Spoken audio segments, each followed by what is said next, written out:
నమస్తే, welcome to Sravya TV. ముందుగా headlines చూద్దాం. భద్రాచల శ్రీ సీతారామచంద్ర స్వామి వారిని దర్శించుకున్న INTEC secretary general Janak Prasad. Khammam నగర ఐఎన్టీఈసీ నగర అధ్యక్షులు నరేష్ మోహన్ నాయుడు ఆధ్వర్యంలో లారీ డ్రైవర్ల అండ్ క్లీనర్స్ అసోసియేషన్ ఐఎన్టీఈసీ అనుబంధం సమావేశం. బొగ్గు బ్లాక్లను సింగరేణికి నేరుగా కేటాయించండి, వేలంపాట ఆపండి, సిఐటియు జాతీయ నేతలు. చోరీ కేసులో నిందితుల అరెస్ట్. శీతలా భవానీ పండుగ కార్యక్రమంలో పాల్గొన్న కార్పొరేటర్ బూకె సుమన్. వరద ప్రభావిత ప్రాంతాలలో పర్యటించిన టీడీపీ మంత్రులు. తల్లిదండ్రులు లేని పిల్లలకు 2 లక్షల సాయం అందించిన ఫాతిమా స్వచ్ఛంద సేవా సంస్థ. లంక వద్ద గోదావరి నది పాయలో పడవ బోల్తా. వరద ముంపు కుటుంబాలను అన్ని విధాలా ఆదుకుంటాం, మంత్రి అచ్చెన్నాయుడు.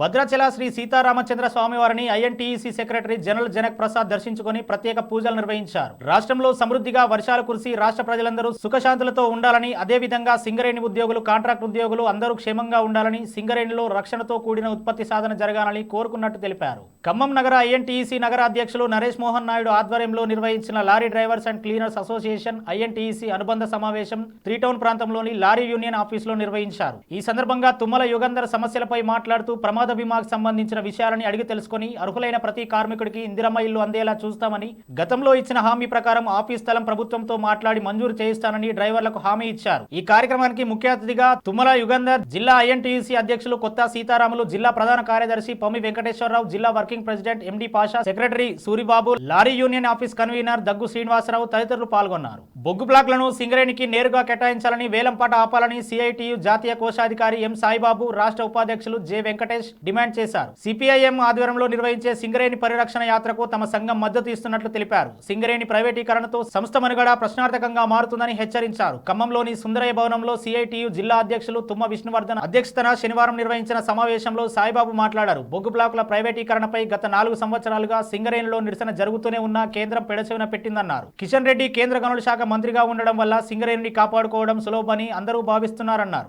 రాష్ట్రంలో 8 మంది బీజేపీ ఎంపీలు ఉన్నారని చెప్పారు. వారంతా ప్రజల ఆశలను అడియాశలు చేశారని విమర్శించారు. మోడీని మోయడానికే ఉన్నారు తప్ప ఓట్లేసిన ప్రజల ప్రయోజనాలను కాపాడడం లేదని, సింగరేణిని ప్రైవేటీకరించబోవని కిషన్ రెడ్డి ప్రజలను తప్పుదోవ పట్టిస్తున్నారని చెప్పారు. వేంపల్లిలో ఇటీవల సయ్యద్ నూర్జహాన్ ఇంట్లో జరిగిన చోరీ కేసుకు సంబంధించి పట్టణానికి చెందిన జాఫర్ సాదిక్లను అరెస్ట్ చేసినట్లు పోలీసులు తెలిపారు. నిందితుల నుంచి 4.8 లక్షల విలువైన బంగారం, వెండి నగలు స్వాధీనం చేసుకున్నట్లు పులివెందుల డీఎస్పీ కెఎస్ వినోద్ కుమార్ తెలిపారు. బాధితురాలు ఫిర్యాదు మేరకు పోలీసులు కేసు నమోదు చేసి నిందితులను జాఫర్ సాదిక్లను అరెస్ట్ చేశారు. బోడుప్పల్ నగరపాలక సంస్థ 21వ డివిజన్ పరిధిలోని బాలాజీ హిల్స్ లో బంజారా కుటుంబ సభ్యులు నిర్వహించిన శీతలా భవానీ పండుగ కార్యక్రమంలో కార్పొరేటర్ బూకె సుమన్ పాల్గొని ప్రత్యేక పూజలు నిర్వహించారు. ఈ కార్యక్రమంలో బంజారా సేవా సంఘం అసోసియేషన్ సభ్యులు, బంజారా పెద్దలు, బంజారా కుటుంబ సభ్యులు తదితరులు పాల్గొన్నారు.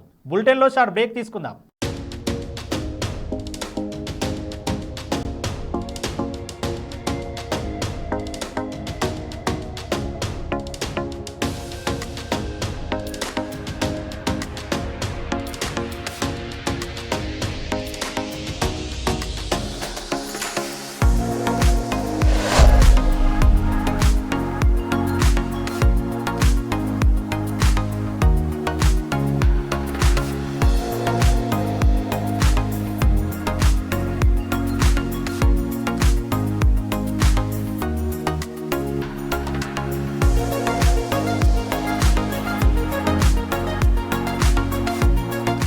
Ramesh Dental Care. This is Dr. Ramesh, MDS, Conservative Dentist and Endodontist.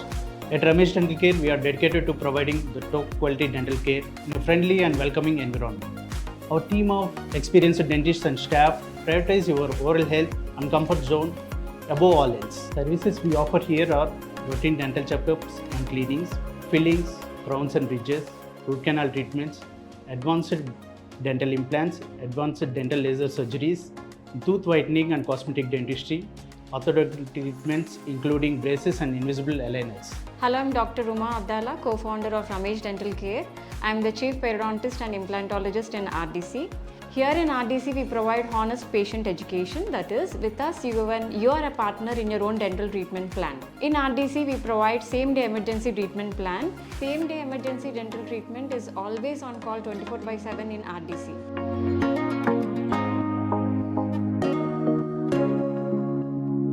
Welcome back. Ramachandrapuram నియోజకవర్గం కె గన్నవరం మండలం కోటిపల్లిలోని వరద ప్రభావిత ప్రాంతాలలో ఆదివారం రాష్ట్ర వ్యవసాయ మార్కెటింగ్ పశుసంవర్ధక మత్స్యశాఖ మంత్రి అచ్చెన్నాయుడు, రాష్ట్ర హోంమంత్రి వంగలపూడి అనిత, కార్మిక శాఖ మంత్రి వాసంశెట్టి సుభాష్ పర్యటించారు. ఈ సందర్భంగా కోటిపల్లి గోదావరి ఉధృతిని నీట మునిగిన లోతట్టు ప్రాంతాలను మంత్రులు పరిశీలించారు. అనంతరం మంత్రులు మాట్లాడుతూ వర్షాల కారణంగా నష్టపోయిన ప్రతి కుటుంబాన్ని, రైతాంగాన్ని ప్రభుత్వం ఆదుకుంటుందని హామీ ఇచ్చారు. ముంపు ప్రాంతాల్లో సమస్యలపై ప్రజలతో చర్చించారు. జిల్లా కలెక్టర్ ఆర్ మహేష్ కుమార్, జిల్లా జాయింట్ కలెక్టర్ టి నిశాంతి తదితరులు పాల్గొన్నారు.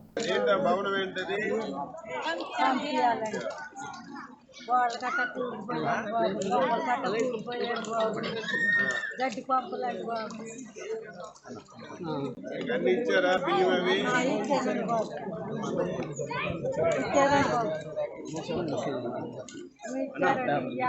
నిన్న అయ్యారు ఇచ్చారండి.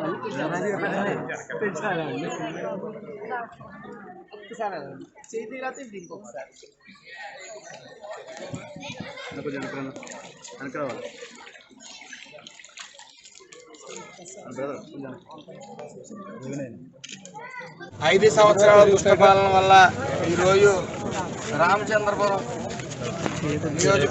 నియోజకవర్గ ప్రజలందరూ కూడా బిక్కుమని బతికే పరిస్థితి. సుమారు ఈ తూర్పుగోదావరి జిల్లాలో ఏటిగట్లకి 13 గంటలు పడే పరిస్థితి ఉన్నప్పటికీ చోద్యం చూసుకుంటా వచ్చింది. అలాగే రామచంద్రపురం నియోజకవర్గం తీసుకుంటే ఈ సుందరపల్లి, ఈ కోళ్లలో అతి భయానకమైన పరిస్థితి. గండి పడిపోయే పరిస్థితి చివరి వరకు వచ్చినప్పటికీ అప్పుడు మంత్రి, రాజ్యసభ సభ్యులు ఉన్నా సరే, ఎమ్మెల్సీలు ఉన్నా సరే ఏ రోజు దాని వంక చూసిన వైనం లేదు. ఎప్పుడైనా ఇలాంటి వరద వచ్చేటప్పుడు మాత్రం ఏదైతే ఇసుక బస్తాలు ఉన్నాయో ఆ ఇసుక బస్తాలట్టుకుని మాత్రం ఆయన ఫోటోషూట్ పెట్టి కూడా ఆయన పెట్టి అక్కడ వచ్చిన ఏదైతే గ్రాంట్ ఉందో ఆ గ్రాంట్ను పంచుకోవడానికి మాత్రం ఎగబడేవారు. ఇటు కాంట్రాక్టర్, అటు మంత్రి, మాజీ మంత్రి వేణు కూడా. ఏదేమన్నప్పటికీ ఈరోజు సుందరపల్లిలో పడ్డ ఈ గండి పడే పరిస్థితి ఉంది. ఎప్పటికైతే ఆల్రెడీ ఎప్పుడు ఈ గట్టు వరకు వస్తే వరద వచ్చే వరకు ఆగేవారు సహాయ కార్యక్రమాల కోసం. కానీ ఈ తెలుగుదేశం ఎన్డీఏ కూటమి ముందే మేలుకుని మరి వెంటనే సహాయ కార్యక్రమాలు ఏదైతే 5 జిల్లాలు ఈ వరద తాకిడికి ఎక్కువ ఉందో 5 జిల్లాలు కూడా అధికార యంత్రాంగం, కలెక్టర్లు అందరూ కూడా ఫుల్గా యంత్రాంగం కట్టుదిట్టంగా పనిచేస్తూ ఉంది. ఏదైతే సుందరపల్లి ఉందో ఆ సుందరపల్లికి, కోళ్ళకి 55 లక్షల గ్రాంట్ వెంటనే టెంపరీగా మరి గ్రాంట్ చేయడం జరిగింది. అలాగే ఒక 2-3 నెలల్లో భయపడి ఏదైతే ఈ తూర్పుగోదావరి జిల్లాలో 7 గంటలకు 13 గంటలు పడే పరిస్థితి ఉందో వాటికి 140 కోట్లు పైబడి మరి ఖర్చు చేయవలసి ఉంది. దానికి చంద్రబాబు నాయుడు గారు సుముఖంగా ఉన్నారు. అలాగే ఈ వరద నీరు వల్ల ఏదైతే ఫిషర్మెన్ కమ్యూనిటీ ఎక్కువ ఇబ్బంది పడి మరి వాళ్ళ పనులు కూడా చేసుకోలేని పరిస్థితి, ఇల్లు కూడా మునిగిన పరిస్థితి ఈ కోటిపల్లిలో ఉంది. సుమారు 785 కుటుంబాలకి ఈ బియ్యం, ఉల్లిపాయలు, అలాగే బంగాళదుంపలు, కందిపప్పు, ఆయిల్ కూడా ఇవ్వడం జరిగింది. అలాగే పశువులన్నీ కూడా లంక గ్రామాల్లో ఉండిపోవటం అవన్నీ కూడా గట్టుకు చేర్చడం జరిగింది. దాని నిమిత్తం జిల్లాలో ఈ పశువుల దానా కోసం 27 మెట్రిక్ టన్నులు దానాన్ని సప్లై చేయడం జరుగుతాం. ఏదేమన్నప్పటికీ వరద తగ్గే ప్రభావం ఉంది. భద్రాచలంలో తగ్గుముఖం పట్టింది. మరి రానున్న 2 గంటల్లో కొద్ది ఎక్కువ అవుతుంది. కానీ మన ప్రాంతంలో ఈ రామచంద్రపురం నియోజకవర్గం పట్టింది కాబట్టి ప్రమాదం నుంచి దాటిపోయామనే పరిస్థితి. ఏదేమన్నప్పటికీ దాటిపోయామని మాత్రం విశ్రాంతి తీసుకునే పరిస్థితి లేదు. అధికారులు మరి అలాగే నాయకులు అందరూ కూడా కట్టుదిట్టంగానే ఉన్నారు. ఏదొచ్చినా సరే ఈ రైతు భరోసా కేంద్రాలను కానీ, అలాగే ఇక్కడున్న భవనాలను కానీ, ఖాళీగా స్కూల్ భవనాలను కానీ తీసుకుని అక్కడ భోజనాలు ఏర్పడి వసతి కల్పించడానికి అందరూ సిద్ధంగానే ఉన్నాం. అదేవిధంగా ఏదైతే ముంపు గురైందో ఆ ప్రాంతాల్లో ఫిషర్మెన్ కమ్యూనిటీ కాకుండా మిగతా వాళ్ళు ఏ కులానికైనా సరే ఈ మునిగిపోయి ధరిస్తుంటే వాళ్ళకి కూడా బియ్యం ఇవ్వడానికి, అందరికీ కూడా బియ్యం ఇవ్వడానికి అంగీకరించడం జరిగింది నారా చంద్రబాబు నాయుడు గారు. ఏదేమన్నప్పటికీ ప్రమాదం లేదు అనే భావంలో ఉన్నాం. ఎందుకంటే భద్రాచలంలో ప్రమాదం తగ్గింది కాబట్టి మనందరం ఏదో ఈ వైసీపీ పాలన వల్ల ఇప్పుడు భయపడే పరిస్థితి, ఈ గండ్లు పడతాయేమో అని అవి కూడా ఎక్కడికక్కడ యంత్రాంగం అక్కడే ఉండి పర్యవేక్షణలో ఉండి ప్రమాదం దాటిపోయింది. ప్రకాశం జిల్లా గిద్దలూరుకు చెందిన ఫాతిమా స్వచ్ఛంద సేవా సంస్థ తల్లిదండ్రులు కోల్పోయి అనాథలుగా మారిన చిన్నారులకు అండగా నిలిచింది. కర్నూలు జిల్లా ఆలూరు మండలం గూల్యం గ్రామానికి చెందిన తల్లిదండ్రులను కోల్పోయిన ఆషాబీ సబియా ఆఫ్రిన్ చిన్నారులకు సంస్థ సభ్యులు సహకారంతో ₹1,00,000, కర్నూలు జిల్లా సంస్థ సభ్యులు పింజారి హుసేన్ వారి మిత్రుల సహకారంతో ₹1,00,000 మొత్తం ₹2 లక్షల ఆర్థిక సాయం అందజేశారు. ఆదివారం స్వయంగా గ్రామానికి వెళ్లి సంస్థ అధ్యక్షులు నంద్యాల కాసిం వలి సంస్థ సభ్యులు కలిసి అందజేశారు. గూల్యం గ్రామ సంబంధించినటువంటి నూర్బాషా సహోదరులకు పేరు పేరున సలాం. ఈరోజు ఫాతిమా స్వచ్ఛంద సేవా సంస్థ నుంచి మరి 280 కిలోమీటర్ల దూరం నుంచి ఇక్కడికి వచ్చాము. ఈ అనాథ పిల్లల కోసం చూడాలనే ఉద్దేశంతో మేము ఇక్కడ రావడం జరిగింది. అయితే ఫాతిమా స్వచ్ఛంద సేవా సంస్థ ఎలా పనిచేస్తుంది అంటే ఇది కులాలకు మతాలకు అతీతంగా, రాజకీయ నాయకులకు అతీతంగా స్వచ్ఛందంగా పనిచేస్తుంది. దాతలు ఇచ్చిన సహకారంతో ఈ యొక్క సంస్థ పనిచేస్తుంది. వాస్తవంగా 2007లో ఈ సంస్థ ఏర్పాటు చేశాం. అయినప్పటికీ మనం 2018 నుంచి ఈ యొక్క సంస్థ ముందుకు నడుస్తూ ఉంది నూర్బాష వాళ్ళ కోసం. ఇప్పటికీ 2024 ఈ రోజు నాటికి దాదాపు ₹26,50,000 మన కులం తరపున మరి జమ చేయడం జరిగింది. ఈరోజు ఈ యొక్క గూల్యం గ్రామానికి రావడం జరిగింది. ఈ పిల్లలను చూసిన తర్వాత ప్రతి ఒక్కరి హృదయం కరిగిపోయి వాళ్ళకు సహాయం చేయాలని దాతలు ముందుకు వస్తున్నారు. ఆ వంతు దాతగానే ఈ ఫాతిమా స్వచ్ఛంద సేవా సంస్థ నుంచి ₹1,00,000, మన మిత్రుడు మన గ్రూప్ సభ్యుడైనటువంటి హుసేన్ యొక్క వారి మిత్ర బృందము వాళ్ళు కూడా ₹1,00,000 చెక్కు ఇచ్చి ఈరోజు ₹2,00,000 మరి వారికి జమ చేయడం అనేది వారి మా తరపున వడదభక్తిగా. వీరికి ఎంత ఇచ్చినా కూడా తక్కువ అవుతుంది. ఈ పిల్లల యొక్క ఆర్థిక పరిస్థితి గమనించి ప్రతి ఒక్కరు కూడా సహాయం చేయాలని ఫాతిమా స్వచ్ఛంద సేవా సంస్థ నుంచి పిలుపునిస్తున్నాము. ఇక్కడ ఉన్నటువంటి పిల్లలు ఆషాబి, ఈ అమ్మాయి వికలాంగురాలు, ఈ అమ్మాయి ఏం చేయలేదు. తర్వాత ఈ అమ్మాయి పేరు సఫియా, ఈ అమ్మాయి ఆఫ్రిన్, ఈ పిల్లలు 3 పిల్లలు ఇక్కడ ఉన్నారు. వీళ్ళ కోసం మనమందరం కూడా మన సంఘం తరపున ఒక్కొక్కరు ఎక్కడో వస్తారు ఎవరో వస్తారని చేయడం కాదు. సంఘం ఉంది, బతికించడం కోసం మేము వచ్చాము. కానీ మీ ఊరి తరపున ఏమిటి, ఇలాంటి జరిగితే తలా ఒక చెయ్యి వేసుకుంటే సరిపోతుంది. అంతేగాని ఎక్కడో ఎవరో రావాలి ఎవరో చేయాలని కాదు. మేము ఏదో వృత్తపత్రికించాం, మీరు చూసేవాళ్ళు కాబట్టి మీ అందరూ కూడా ఈ పిల్లలకు సహకరించి వారికి ఏది అవసరమైతే అది వారికి ఇప్పించాలి. మా సంఘం తరపున మేము చెప్పేటువంటిది అంటే ఈ పిల్లలకి ₹2,000 మెయింటెనెన్స్ కోసం ప్రతి నెల కూడా మేము మన సంస్థ నుంచి పంపిస్తాం.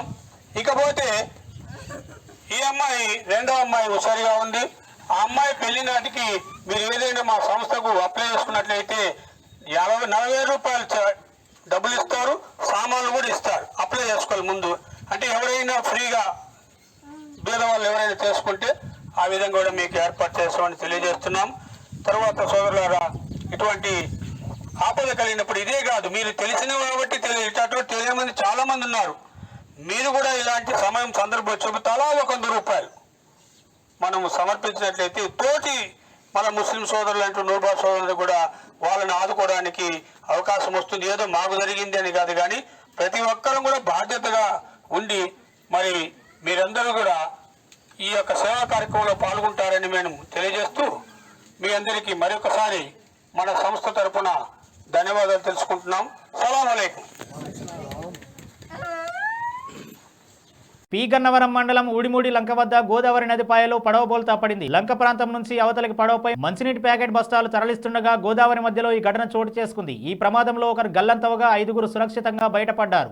లైఫ్ జాకెట్లే ఈ 5గురి ప్రాణాలు కాపాడాయి. లేకపోతే ఘోర ప్రమాదమే జరిగిపోయేది. లైఫ్ జాకెట్ ధరించని చదవలవాడ విజయ్ కుమార్ గోదావరిలో గల్లంతయ్యాడు. ఇతను గంటిపెదపూడి పంచాయతీలో ఉద్యోగిగా పనిచేస్తున్నాడు. సమాచారం అందుకున్న జిల్లా కలెక్టర్ రవిలాల మహేష్ కుమార్, జిల్లా joint collector RDO P Gannavaram, కూటమి ఎమ్మెల్యే గిడ్డి సత్యనారాయణ అక్కడికి చేరుకుని గల్లంతైన వ్యక్తి కోసం స్థానికులతో ఇంజన్ బోట్లపై గాలింపు చర్యలు చేపట్టారు. గోదావరి వరద కారణంగా ముంపు బారిన పడిన బాధిత కుటుంబాలను అన్ని విధాలా ఆదుకుంటామని మంత్రి అచ్చెన్నాయుడు, రాష్ట్ర హోంమంత్రి వంగలపూడి అనిత, మంత్రి వాసంశెట్టి సుభాష్ భరోసా ఇచ్చారు. ఆదివారం కే గంగవరం మండలం పరిధిలోని కోటిపల్లి గ్రామంలో ముంపు ప్రభావిత ప్రాంతాలను మత్స్యకార కాలనీ సందర్శించారు. అనంతరం కోటిపల్లి గ్రామంలోని రైతు సేవా కేంద్రంలో వరద సహాయక చర్యల్లో భాగంగా ఏర్పాటు చేసిన ఉచిత పశు వైద్య శిబిరాన్ని సందర్శించారు. ఈ సందర్భంగా మంత్రులు పశువులకు సంబంధించిన గడ్డి విత్తనాలు రైతాంగానికి పంపిణీ చేశారు. హెడ్లైన్స్ మరోసారి చూద్దాం. భద్రాచల శ్రీ సీతారామచంద్ర స్వామి వారిని దర్శించుకున్న INTEC secretary general Janak Prasad. Khammam నగర ఐఎన్టీఈసీ నగర అధ్యక్షులు నరేష్ మోహన్ నాయుడు ఆధ్వర్యంలో lorry driver land cleaners association INTEC అనుబంధం సమావేశం. బొగ్గు బ్లాక్లను సింగరేణికి నేరుగా కేటాయించండి, వేలంపాట ఆపండి, సిఐటియు జాతీయ నేతలు. చోరీ కేసులో నిందితుల అరెస్ట్. శీతలా భవానీ పండుగ కార్యక్రమంలో పాల్గొన్న కార్పొరేటర్ బూకె సుమన్. వరద ప్రభావిత ప్రాంతాలలో పర్యటించిన టీడీపీ మంత్రులు. తల్లిదండ్రులు లేని పిల్లలకు 2 లక్షల సాయం అందించిన ఫాతిమా స్వచ్ఛంద సేవా సంస్థ. లంక వద్ద గోదావరి నది పాయలో పడవ బోల్తా. వరద ముంపు కుటుంబాలను అన్ని విధాలా ఆదుకుంటాం, మంత్రి అచ్చెన్నాయుడు. ఇవి ఇప్పటివరకు అప్డేట్స్. మరో బులెటిన్లో మళ్ళీ కలుద్దాం. చూస్తూనే ఉండండి శ్రావ్య టీవీ.